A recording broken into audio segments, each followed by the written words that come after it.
Vous vous rappelez dans l'épisode précédent quand je vous ai dit qu'on parlerait de Breakthrough Starshot un jour? Eh bien ce jour-là, c'est aujourd'hui.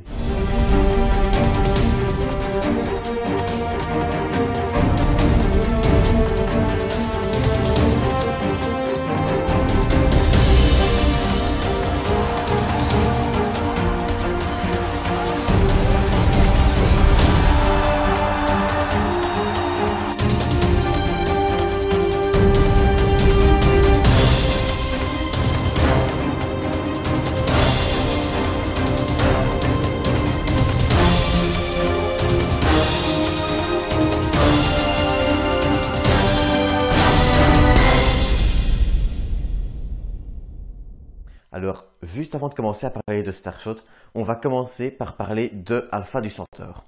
Alpha du Centaure est un système situé à 4 années-lumière du nôtre. Il est composé de 3 étoiles, une naine orange, une naine jaune et une naine rouge, Proxima du Centaure, dont on va parler aujourd'hui. Située à 4,2 années-lumière, cette petite naine rouge abrite probablement 3 exoplanètes.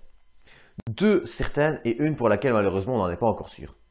L'une d'elles ferait 1,5 fois la masse de la Terre et serait dans la zone habitable de son étoile.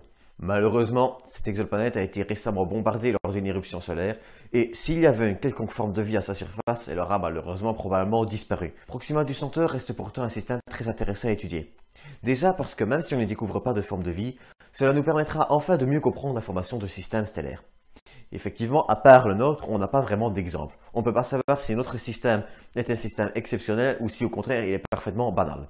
Maintenant qu'on a fait cette petite parenthèse sur Proxima du Centaure, on va pouvoir s'attaquer à Breakthrough Starshot, qui est quand même le but de cet épisode. Breakthrough Starshot est une mission qui vise à envoyer des petites sondes, équipées de voiles solaires, à 20% de la vitesse de la lumière vers Proxima du Centaure. Alors je sais, 20% de la vitesse de la lumière, ça paraît fou dit comme ça, mais vous allez voir que c'est plutôt crédible. Alors déjà, comment est-ce qu'on fait pour atteindre une vitesse pareille? Et bien pour ça, le vaisseau sera équipé, comme je viens de le dire, d'une voile solaire de 4 mètres carrés. Alors, je n'ai pas encore fait d'épisode sur les voiles solaires, mais il y a encore l'ancien 5 minutes pour parler qui est disponible, donc si vous voulez jeter à côté, vous pouvez, mais je referai à 9 d'ici quelques temps. Bref, donc la sonde serait équipée de voiles solaires, qui lui permettraient, à l'aide de lasers installés sur Terre, d'être propulsée à la 20% de la vitesse de la lumière. Ce 20% de la vitesse de la lumière, ça paraît beaucoup, d'autant qu'il faudrait quand même 100 gigawatts pour réussir à atteindre cette puissance. Ça correspond quand même à peu près à 100 réacteurs nucléaires. Et pourtant, à l'aide de panneaux solaires et de batteries gigantesques, Breakthrough Initiative compte réussir à stocker sur place l'énergie afin de pouvoir tirer vers la sonde quand le moment sera venu. Mais malheureusement, le problème de la propulsion laser, qui finalement restera encore assez simple à résoudre, n'est pas le seul problème que risque de rencontrer Breakthrough Starshot. La communication, déjà, sur 4 années-lumière, ça signifie qu'un message mettrait 8 ans à faire l'aller-retour entre la sonde et la Terre. Même si elle met 21 ans pour atteindre Proxima du Centaure, il lui faudra de toute façon encore 4 années pour nous envoyer les données. Et malheureusement, le second problème donc de la communication, c'est également qu'une onde sera extrêmement affaiblie et dispersée lorsqu'elle arrivera sur Terre. La solution est d'utiliser la voile comme lentille de Fresnel, le même type de lentille que l'on retrouve dans les phares des voitures pour focaliser la lumière dans une direction, afin d'éviter de perdre trop de luminosité au moment où les ondes arriveront sur Terre. Et la communication n'est malheureusement pas le seul défi que la sonde devra réussir à surmonter. Le second problème sera aussi les micro-collisions.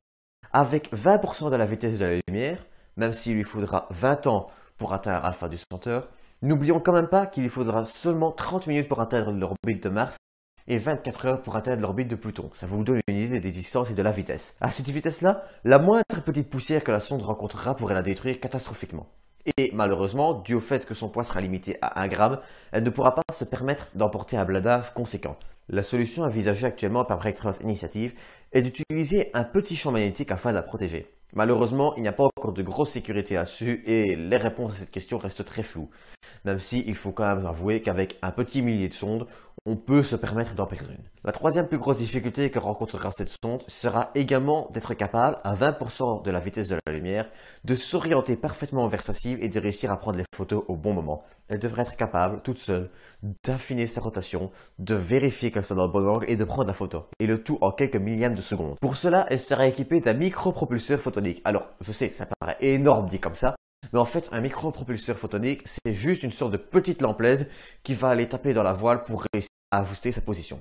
Voilà. En gros, c'est pas plus compliqué que ça. Enfin, si, c'est plus compliqué que ça, mais on va pas parler de micropropulseur photonique aujourd'hui. Ça pourrait faire un sujet d'épisode d'ailleurs. Bref, Pour en revenir à Starshot, les difficultés qu'elle risque de rencontrer sont énormes, et pourtant la mission reste concrète. Les investisseurs sont derrière, on peut notamment citer Mark Zuckerberg. Pour ceux qui ne le connaissent pas, c'est le PDG de Facebook. Sortez de vos grottes, s'il vous plaît, sortez de vos grottes. Mais également, on peut citer le nom de grands scientifiques derrière qui soutiennent la mission, notamment Stephen Hawking. Là non plus, je ne suis pas sûr de bien le prononcer. De plus, Breakthrough Initiative est une entreprise sérieuse. Ils ont déjà réalisé beaucoup de projets et ont déjà démontré très souvent être capables de réaliser de grandes choses. Alors oui, Starshot a de très probables chances d'être lancé dans les prochaines années.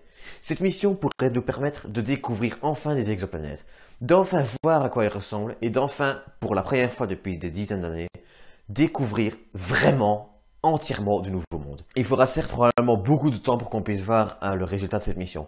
Déjà que rien parce que si elle est lancée dans 10 ans, il faudra 21 ans pour qu'elle atteigne sa cible et 4 ans pour que les photos nous parviennent. Cela mettra donc 35 ans avant que l'on puisse enfin voir les résultats si elle est lancée dans les 10 prochaines années. De toute façon, on en parlera fatalement sur la fin quand ce sera lancé. C'est tout pour ces 5 minutes pour parler, j'espère qu'il vous aura plu, vous connaissez la chanson. Quant à moi, je vous dis à très bientôt pour un prochain 5 minutes pour parler qui sera probablement un peu plus court, j'en suis désolé. À bientôt.